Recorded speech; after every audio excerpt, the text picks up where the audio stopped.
Ladies and gentlemen, good afternoon and welcome to Overtime. And of course, this time, kauban gyapon nato syempre Attorney Oscar Oka Moreno. Sir, maayong hapon. Hi, Sel. Maayong hapon and good afternoon, everyone. And greet sa ako, akong favorite nanay. Happy birthday kang Nanay Yoli Bron Casinio. Yes, ayan. Mama Bitaw ni si nanay. Maricel. Happy birthday, mother. Ta nagsimba. Yeah. Kay Happy karon man gyud birthday. ang iyang birthday. Yeah, June 23. June 23. That's good. That's good. Yes, and sir, ang all over the world now, ang hisgutanan gyud is ang conflict in the Middle East and basta gani hisgutanan ang conflict dito dili dili ma-involve ang international community kay very challenging. Siguro sir, let's talk about that. Yeah, Sel, no? Kuan ka na nga problema that has been already lingering, if I may use that word, for some time. Panahon pa sa pag-set up sa nasod sa Israel after the Second World War. You will please recall ang sentimiento dito sa Germany against the Jews. The state of Israel was set up diha sa Middle East. Usa sa mga kuha nga na gyud tuyo diha is to put them in a place where they could pursue their destiny, their dreams, their aspirations. Ang bikil diha Sel kay na may issue with Palestinians. And that has been a nagging problem. Now, many American presidents have tried to forge a settlement, etc. Daghan na Sel. Daghan na po wars nga nahitabo. Daghan na po, no? Pero ang gabalik-balik manggod ang problema sa Israel kontra sa neighbors niya.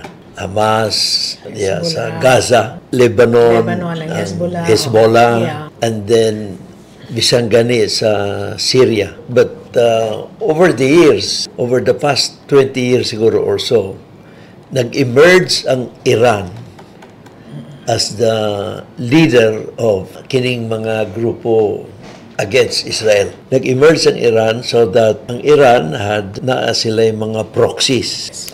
No, na yung mga proxies na sa Yemen, na mga Houthi rebels, sa Lebanon, ang Hezbollah, ang Hamas sa Gaza, sa mga proxies sa Iran. No?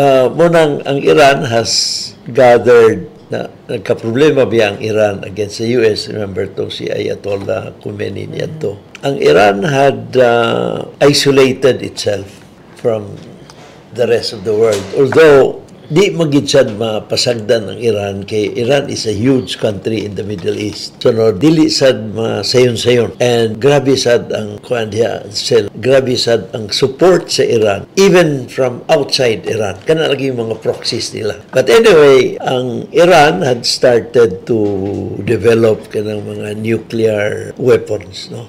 Now, kana manggod Sel, kuan kayo bantay ang mga the whole world is actually watching that closely. Labi na sa Iran, Iran has developed a name or a label nga state sponsor on terror. No. Now, tungod sa iyang mga proxies again. Now anyway, nagsugod na, although na may mga gera in the past, pero not long ago doon nagyoy direct hit, no, gikan sa Israel to Iran, Iran to Israel nga wala na may tabo before, no? Kay proxies raman to before, sir. Proxies raman yun, no? Pero until nahitabo mga 2 months ago, ang Iran gibumpa na gid niya directamente ang Israel. So of course ang Israel balusab, no? Tungod atong mga proxies. Anyway, kini karon Sel, beginning June 13, Israel through Prime Minister Netanyahu iyang gibomba ang Iran, targeting kanang mga Sel, no, mga places nga naay mga weapons, etc. Kanang mga launching areas, and then katong naay mga nuclear activities, no, nuclear related activities. Now, ang Iran balusab, and then more than a week na karon, actually simana na Sobra semana kay Biyernes man to. We're now on the 10th day. Kay Monday naman karon. Now, and then, sinukliay sila. Iran ang Israel. Ang Israel has somehow established early on its superiority over Iran sa labi na sa... Pero, dili sad ingon nga immune ang Israel sa atake sa Iran. Iran, yes. Kay labi na dito sa southern part and sa northern part. In other words, outside of Tel Aviv. Tel Aviv being the center of Israel. Now, so doon na ito yung mga naigo, mga hospital and all that. Anyway, 2-3 days ago, si President Trump had announced nga, ngayon gitsad nga undangon sa Israel sa Iran itong iyang nuclear program. Nuclear weapon development, mga weapon of mass destruction. And decide, ingon siya, giving them 2 weeks. Pero wala na, aptig 2 semana, 2 ramang kaadlaw, decide na siya bumbahan na ang tulo ka mga areas sa Iran where naa ka ng mga nuclear plants or nuclear facilities, no? And naa ganing isa underground. Now, kana sad sel, ang Amerika raman sad ang dunay weapon in the whole world nga katong underground nga facility nga naay bomba that can penetrate all the way down. So, ang Israel, you can expect, sige na silang pangulitaw sa Amerika na appeal na mo kay we're now in the verge of victory or anarugar. Now, gi-appeal gyud ang Amerika. So, that was yesterday. And then, so the big question mark now is, what will Iran do? Of course, katong statement ni President Trump was very heavy sa iyang threat. If you don't make peace, we can do more harm. We can do more harm and it will be a lot easier for us to do that. Medyo bugat gito. Pero siyempre, katusang gibuhat sa Amerika, di gitsad malikayan na unify sad ang katawhan sa Iran. Kining Ayatollah karon has become quite unpopular in Iran. Pero kining gibuhat ni Netanyahu, many had thought nga paingon na sa regime change. Kay unpopular man kining supreme leader karon sa Iran, no? Pero it would seem nga sa karon dili inoon klaro nga mo paingon gyud sa regime change kay ang nahitabo tungod aning bombing sa Amerika o katong mga bombs sa Israel, bombing sa Israel, na unite noon ang katawan sa Iran, no? Together in support of the supreme leader. Although many are still observing kung diha pagid ka paingon sa kuan kana no? Pero ang problema manggod mo nang kini karon, people are, even Iran is saying, warning the US, do not commit the same mistake that you did in Iraq many years ago. Kay America declared war against Iraq tungkang George Bush. And then protracted war na langan mas bugat. Mas dagan ang bugat ang kuan manggod, ang kontra manggod diha, ang galikayan sa tanan is a protracted war. Kay a protracted war would mean more deaths, more damage, more losses to everyone, no? Di gid malikayan. So apektado dili lang regional economy but also the global economy. Now muna kini karon istoryahan ang unsa ka ang pwedeng buhaton sa Iran. Pwede man nga manimalo sila against Israel, against the US, pero against the US dito sa mga military bases close to Iran. Pero kana mga military bases are located in countries that are also dili kontra sa Iran. Bahrain, etc., no? Even Qatar, Saudi Arabia, no?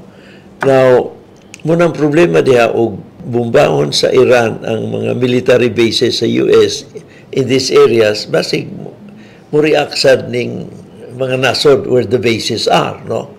Or worse, ma-antagonize sa Iran ang kini nga mga nasod, which would further isolate Iran. Isolated na ba siya sa West? As far as the West is concerned, I think overwhelmingly supportive sa Israel and America. UK has issued a statement.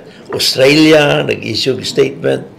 And mo kana sel ang kuano pangutana, what can Iran do? Mubawas sa mga military bases or dito lang i-confine nila sa Israel? Given ang Israel wala may let up ang iyang kuan. Pwede pa gani ma-escalate pa sa Israel ang ilang pagbomba sa Iran, no? Not to mention the capacity of the US to cause harm on Iran.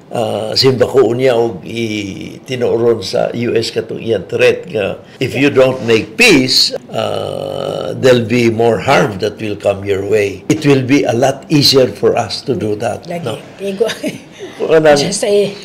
Now, of course, another cause of concern is naa ka ng Strait of Hormuz diya sa abay sa Iran. Ito moagi man na sa Iran. And then naay area diya sa Strait of Hormuz that is about 33 kilometers long lang or wide. And diha gaagi mga barko. Kanang sa oil. Kanang oil nga gikan sa Gulf states, no? Mugawas man gid sila diha. O may laing gawasan diha ra man gyud sa Strait of Hormuz, no? Na kabalakan diha is basig barahon kana sa Iran. Barahon butakan nilang mga mines and all that, which they have done before, no? And that would be ang tuyo na niya na sell is to make it difficult for everyone. Okay, everyone 20% of the oil market na diha sell, no? Globally. Yeah. Now, of course, ang kana ni Sel, kita sa Pilipinas, impact po niya na sa sir. Kuang kita, we are ako tanaw, ang Philippines will be neutral. But pwede mo hatag og statement ang Pilipinas nga it is against the development of nuclear weapons, no? Ang weapons of mass destruction. It joins the advocates of peace ana lugar. So pero still the Philippines would go for a diplomatic solution, no, towards peace, no? Are we not bound to follow the lead of the US being an ally country? If the US is at war, then obligado na ta. Okay. Kay tungod sa Mutual Defense Treaty. Kanang Mutual Defense Treaty, well, as a title suggests, mutual. Dili lang kung Pilipinas ang i-invade, pati kung na ay atake on American soil, American integrity or sovereignty, apektado ta diya. So, we would also be bound under the treaty. Pero the least that the Philippines can do is issue a declaration of support against kanang moves to develop nuclear weapons of mass destruction. No. Sir, ang Pilipinas, sir, panaglitan si Baku og madayon ka ng oil crisis diha, no, given the conflict. Are we prepared for that? Ang Pilipinas? Bukan ibukat kay kapahutan na kay ano. We are a net importer of oil. We have always been and we still are. And although ga-develop kita og kanang mga renewable energy sources of energy, pero still we are a net importer of oil, no? And kuan kana sel, because of the conflict, musaka mo gid ang presyo sa lana in the world market.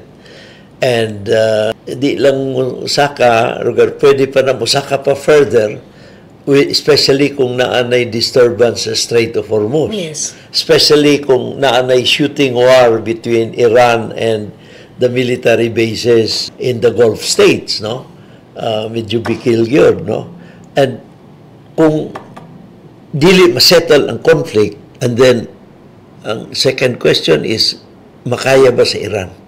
Daghang gyud, dako ang tsansa nga mosaka ang presyo sa lana. And the goods and commodities also. Of course. Kay, ang domino effect diha. Dili lang presyo sa lana sa ato. So, kung musaka ang presyo sa lana, we need to pay more dollars. And that will also impact on our dollar reserves. Now, kanang gitawag international reserves, no?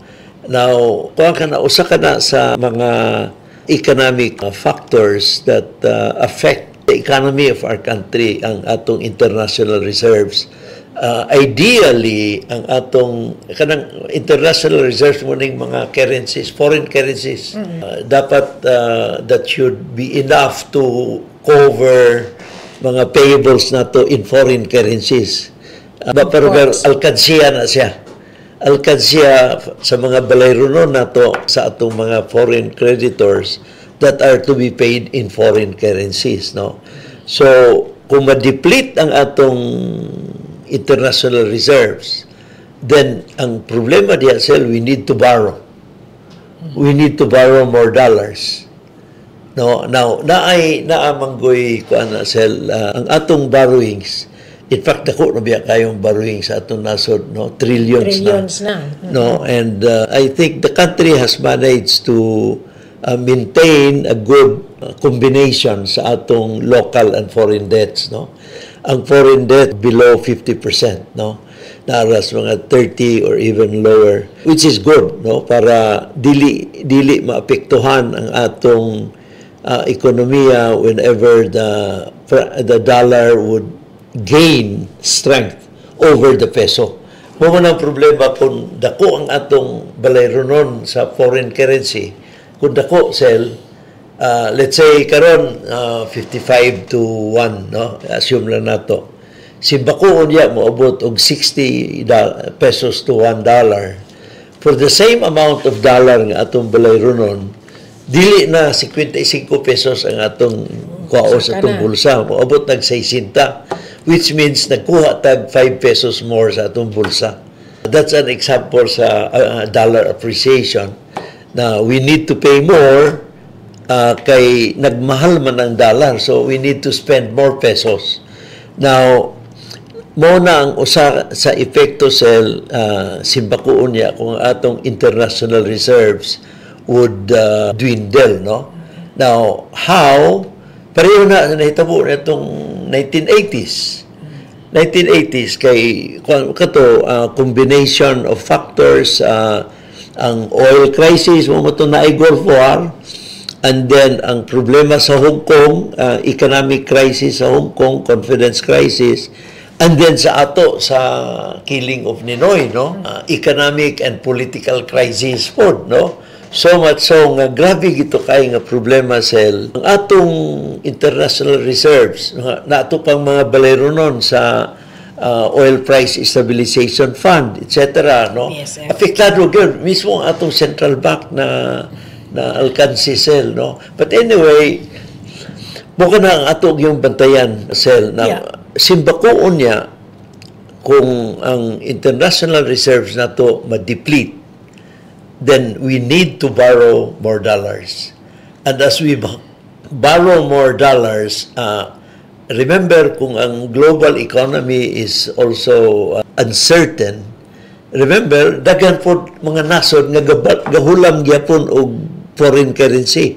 So we will be competing with those other small countries in borrowing money from the lenders, no? So unang bugat gi kayo, I don't think we can afford that situation. Bugat gi kayo na itabo sa ato sa 80s. Sir?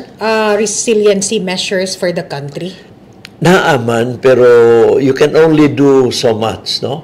Katubiya sa 80s, ako na ning ikuansel, no? Sa 80s, so si President Marcos that time was faced with a problem na katong oil crisis, na katong Hong Kong crisis, na katong Philippine crisis. So much so that he wanted, there was a compelling need nga maka-attract kita og mga foreign investments, no? Mo katong iyang gipasar katong balaod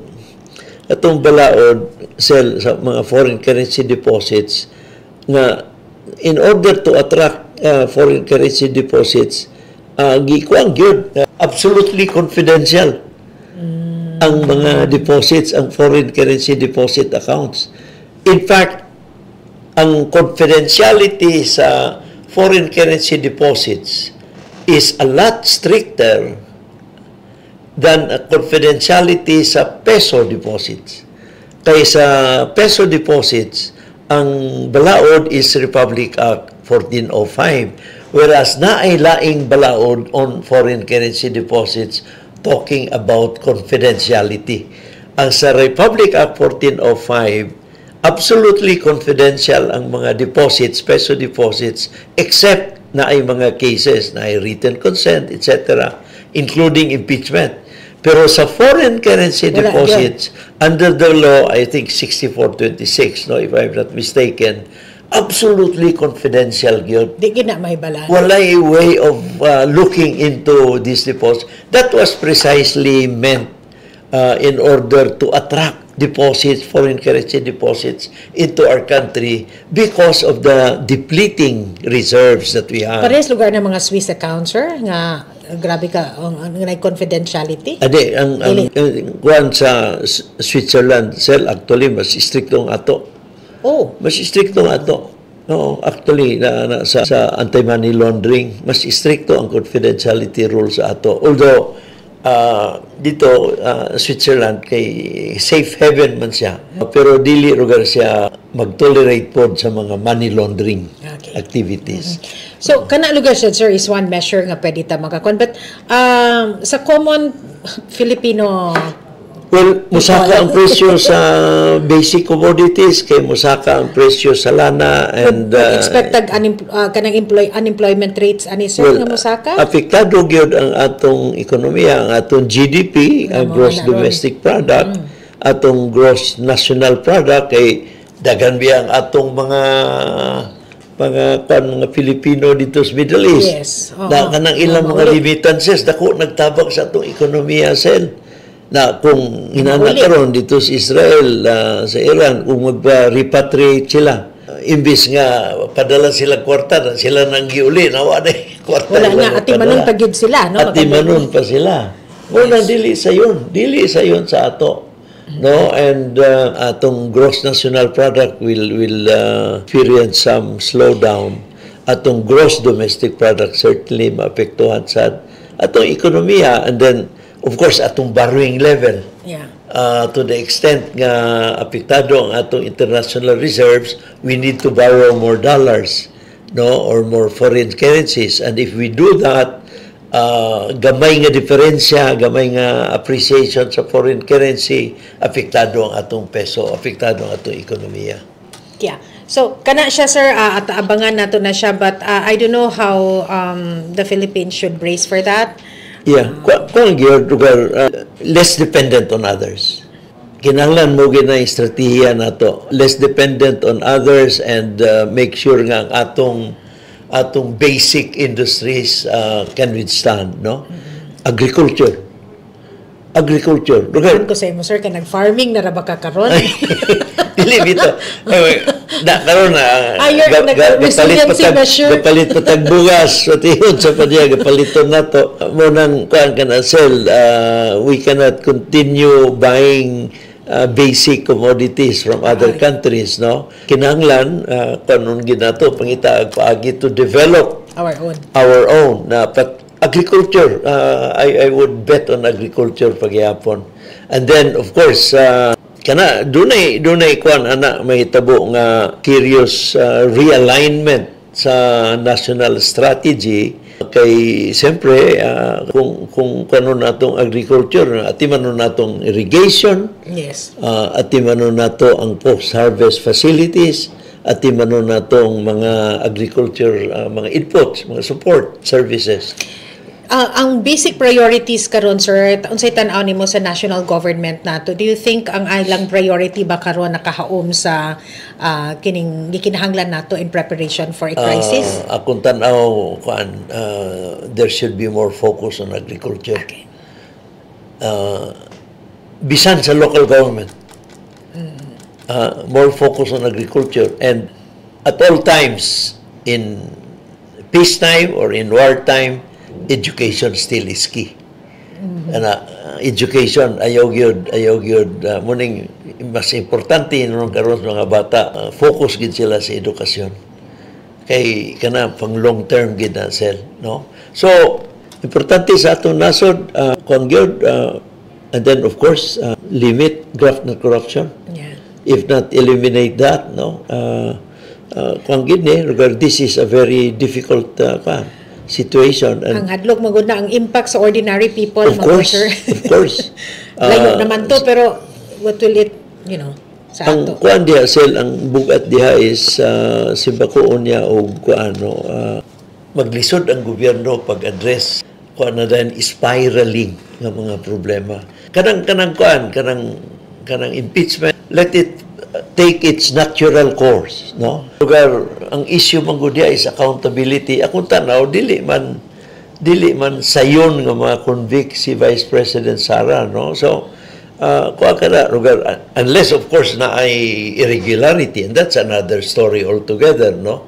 Pero I think we're too much consumed diha sa mga issues nga nawala inoon ang atong attention sa more important issues like survival in these difficult times. Oo, kana gyud.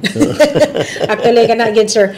Thank you very much, Attorney. And it was a very insightful discussion with you, sir, on this. And dagan kayong salamat. Agriculture, education. Yun pa rin. Ang bottom line, no? Stop graft and corruption. Yun. So imagine, you talked about Israel and Iran and the crisis in the Middle East, at ang bottom line paghihapon is, unsa impact sa ato? Tarungo na to ang atong kaugalingon para preparado kita simpakuon niya kung sa'y may tamo. Okay. Dagan kayong salamat, Attorney Oka Moreno, ug mayong hapon kaninyo tanan.